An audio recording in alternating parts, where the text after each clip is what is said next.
o tarixi silmək olmaz. O yaddaşımızda qalmalıdır. Azərbaycan ikinci dəfə müstəqillik qazandıqdan sonra Bakıda bolşeviklərə aid abidə və lövhələr yığışdırılıb.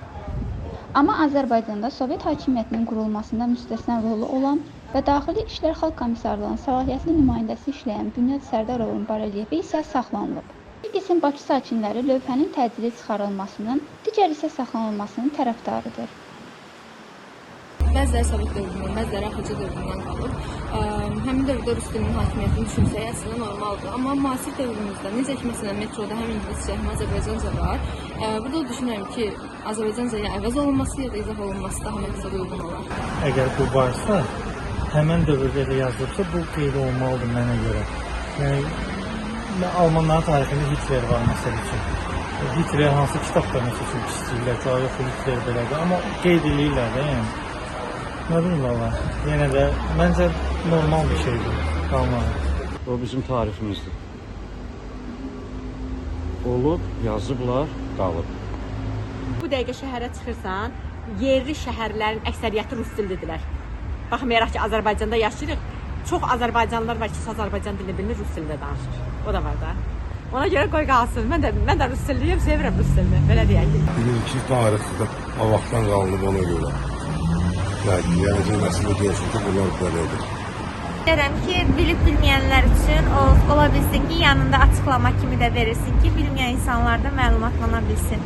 Bolşeviklər indi elədir ki, bizə qarşı əgər yaxşı olmayıblarsa, onların adamı ləğv eləmək lazımdır. İnsanlar ingilis dilində isə olmağı daha yaxşıdır. Yəni ki, olsa Azərbaycan dilində, ingilis dilində. Buna mənim öz fikrim budur ki, olsa daha yaxşıdır. Tarixçi Zaur Əliyevin fikrincə, lövhələrin saxlanması düzgün deyil.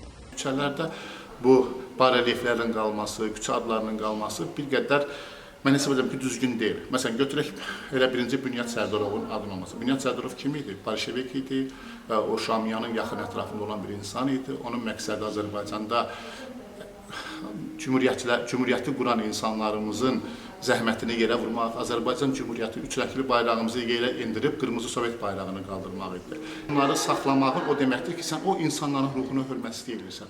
Niyə Nəsib bəy Yusuf bəylə adını ola bilər, Xan Xoyus qadını ola bilər, onların barelyefi ucadılsın, Rəsulzadənin indiki Mərkəzi Univermağın yanında Daxili İşlər Nazirliyi binasının bölümündə yaşadığı 2 otaqlı ev olub, onu bir xarici şirkət alıb, onu alsınlar, bərpa eləsinlər. Niyə görə Bünyad Sərdarovun adına ev muzeyi olmalıdır, maşın qarma, nə edibdir o bir insan?